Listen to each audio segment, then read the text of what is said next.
Hi guys, welcome back to So Many Dice. Today we're going to have a look at a simple game that I've got in my collection, which is Dinner in Paris from Funny Fox Games, 2 to 4 players. This game will take about 40 minutes, 45 minutes to play. It's a nice, quick, easy one to have a go at when you haven't got much time or you want to just introduce somebody to board gaming. So what are we doing in this game? You're a restaurant owner in Paris and you want to open up restaurants around this square. You're going to be collecting resources to be able to place restaurants on the square and then pay money to build out terraces. Everyone's going to have objective cards that they want to complete, and you also want to, if you can, block your opponent from completing their objectives by using your terraces and placing them strategically. So, a brief overview of the map. You've got pigeon cards. You'll notice there's some pigeons dotted around. If you land on one of them with a terrace, you draw a pigeon card, and they have bonuses on them. Some of them are cash, some of them are a bit cheeky, like you could replace one of your other players' terraces with one of your own, so you're basically taking their territory. You have objective cards. At the start of the game, you're given 2. You look at them and keep 1. The other one goes on the board for anybody to try and complete. And you've just got 1 to yourself, that's yours. You've got your resource pile and you've got a majority card. A majority card is basically more objectives to complete. When you start your round, you're going to have your player board. You're going to start with no money. This yellow cube indicates how much money you have. So it'll always go down the track. You won't lose money with this cube. Once this moves up, you don't move it back down. That's what the white cube is for. White cube is just to help you keep track of what you've spent. And then at the start of every round, you're back to the yellow cube again. So if you had 4 coins, you spent 2, it would go down. When it's your go again, you'd remove the white coin and you're back to your yellow.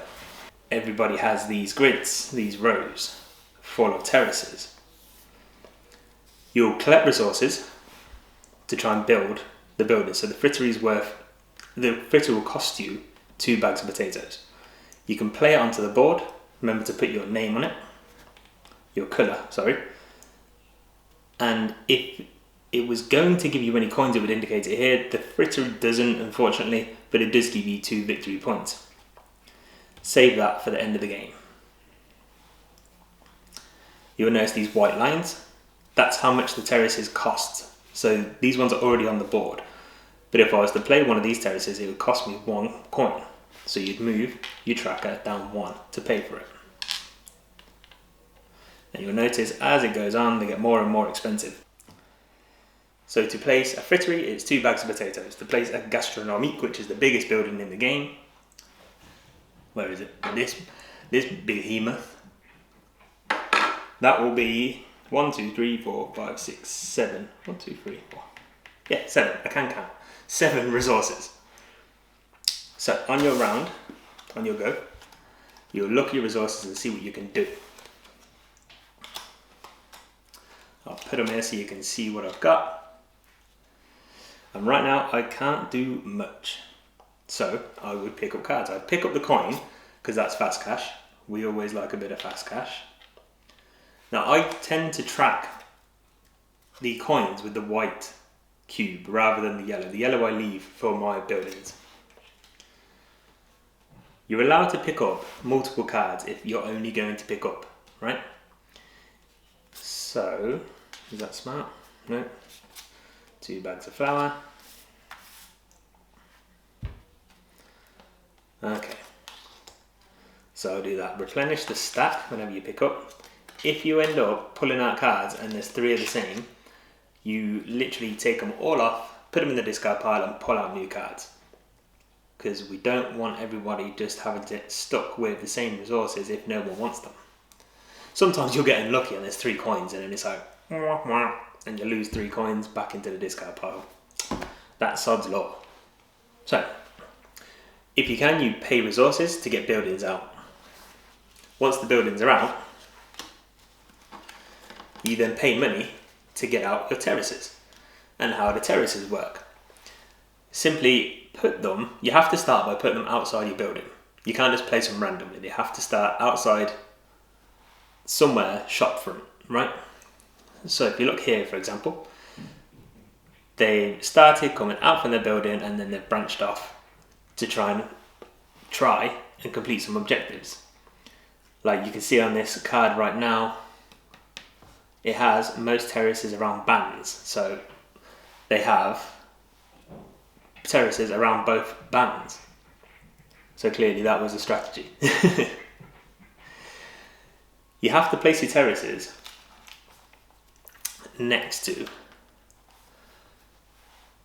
your terraces. You can't go diagonally, and you can't place them next to an opponent. You have to leave a gap. It has to make sense. They have to be connected, right? Again, if you land on a pigeon, you pick up a pigeon card and try and keep an eye on objectives on the board to see if you can snatch any. Once completed, just remove it, add it to your pile, so you know you've got the points later on. And that is a very brief overview of Dinner in Paris. So who's this game for? This game, I think, is for beginners. So it's either like if you've got a friend and you want to get them into gaming and they're not used to playing board games, this is a good one because it's fast, it's easy to understand, and there's a bit of strategy and resource management going on. So at least it gets them thinking and it gets them placing things on a board. That's a good thing.